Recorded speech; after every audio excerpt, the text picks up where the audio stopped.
नमस्कार मित्रों, आज हम बात करते हैं मनुष्य के चेतन मन और अचेतन मन के विषय में, जो हमारे दाएं मस्तिष्क और बाएं मस्तिष्क से संबंध रखते हैं। एक हमें लेफ्ट हैंडी और दूसरा हमें राइट हैंडी बनाता है। इसके अलावा एक हमें बहिर्मुखी और एक अंतर्मुखी बनाता है। आप सीरियल से समझ गए होंगे कि कौन हमें क्या बनाता है। विश्लेषण हम अब करते हैं चेतन मन के विषय में और अवचेतन मन के विषय में। दोनों का विश्लेषण उन्हीं के 3 बिंदुओं के आधार पर करते हैं कि दायां मस्तिष्क जो हमारा होता है वह चेतन मन से संबंधित होता है। ज़्यादातर लेफ़्ट हैंडी लोगों के जो होते हैं, जो लेफ़्ट हैंडी बाएं हाथ से लिखने पढ़ने वाले लोग होते हैं, उनका चेतन मन ज़्यादा सक्रिय होता है। वो बहिर्मुखी होते हैं। वो बाहर की दुनिया, साज सजावट, साज सज्जा, बाहर के जीवन को सुधारना, संभालना, इन सब चीज़ों पर ज़्यादा ध्यान देते हैं। और जब हम देखते हैं अवचेतन मन के संदर्भ में, ये हमारे बाएं मस्तिष्क से संबंध बनाता है। मतलब हमारा बायां मस्तिष्क ही अवचेतन मन को जो है जनरेट करता है। और जो राइट हैंडी लोग होते हैं, जो कि बहुधा आपको देखने को मिल जाएंगे चलन में, जो राइट हैंड है, दायां हाथ है, उसी को जो है सही बताया गया है हमारे बुज़ुर्गों के द्वारा। सीधा हाथ उसको बताया गया, क्योंकि उससे कार्य करने से हमारा जो बायां मस्तिष्क है वो सक्रिय होता है। इससे हमें अंतर्मुखी शक्तियों से अथाह और अप्रबल बल मिलता है, और अंतर्मुखी शक्तियों के द्वारा ही हम जो आत्मा है उससे कनेक्ट हो पाते हैं। इस वजह से आत्मा की जो शक्ति है, उसके कारण ही जो हमारा अवचेतन मन है वह बहुत ज़्यादा पावरफुल हो जाता है।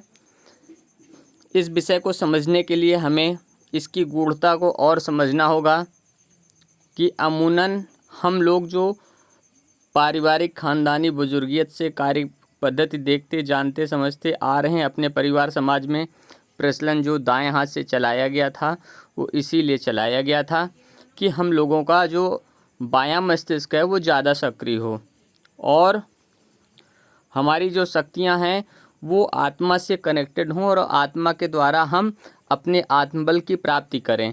हम वैसे जीव हैं जो कि हम दाएं मस्तिष्क से कनेक्टेड रहते हैं, और हम बाहर की दुनिया में देखना, जानना, यहाँ के कर्म बंधनों के आधार पर चलना, यहाँ का लेना देना, दुनिया की साज सज्जा, निर्माण, जो कुछ भी कार्य हम करते हैं, जीव होने के नाते हम चेतन मन से डायरेक्ट कनेक्टेड रहते हैं। इसीलिए जो चेतन मन है, बाहरी दुनिया है, वो हमें ज़्यादा अच्छी लगती है, ज़्यादा प्रभावित करती है, और हम अंतर्मुखी नहीं हो पाते, नहीं होना चाहते, क्योंकि अंतर्मुखी होने पर अंदर की दुनिया कैसी है, कैसी नहीं है, शून्यता है या कैसा है, बहुत ज़्यादा हम उस पर कनेक्शन नहीं क्रिएट करना चाहते। तो ऐसी परिस्थितियों में हमें जो दिव्य शक्तियां हैं, जो दिव्य बल है, आत्मबल है, उसकी प्राप्ति नहीं हो पाती है। और आज के समय में जो मॉडर्न एरा चल रहा है, वर्तमान जो आधुनिक युग चल रहा है, इस आधुनिक युग के नाते, बहिर्मुखी अधिक होने के नाते, अंतर्मुखी ना होने के कारण हम अपनी समस्याओं का सही तरह से निस्तारण नहीं कर पाते हैं, और बाहर की समस्याओं में उलझ करके, चाहे बीमारी समस्याएं हों, उसमें हमारे अंदर दिव्यता ना होने के कारण उनसे लड़ पाने की प्रतिरोधक क्षमता ना हमारे अंदर होती है, ना ऐसी शक्तियां हमारी सक्रिय होती हैं जो हमारे अंदर जो है प्रतिरोधक क्षमता सक्रिय कर सकें। इसके अलावा आत्मबल भी नहीं होता है। आत्मबल ना होने के कारण भी बीमारी समस्याएं नहीं ठीक हो पाती हैं, और आत्मबल ना होने के कारण बहुत सारी परिस्थितियों में इंसान ऊब करके, परेशान हो करके गलत दिशा में, आत्महत्या वगैरह की तरफ, या नशे की तरफ, या गलत संगत की तरफ, बुरी आदतों की तरफ ज़्यादा बढ़ जाता है। ऐसी परिस्थितियों में हमें अंतर्मुखी बने रहने के लिए जो हमारा राइट हैंड का यूज है, उसके अलावा थोड़ा सा लेफ़्ट हैंड का भी अगर हम यूज करेंगे, और दोनों से थोड़ा बहुत हम काम लेते रहेंगे, तो उससे हमारे दोनों मस्तिष्क एक दूसरे से कनेक्टेड रहेंगे, और हमें थोड़ा प्रयास भी करना होगा। यदि आप अपने अवचेतन मन से कनेक्ट होना चाहें, या कहें आप अपना आत्मबल पाना चाहें, तो दिए गए नंबर पर संपर्क कर सकते हैं।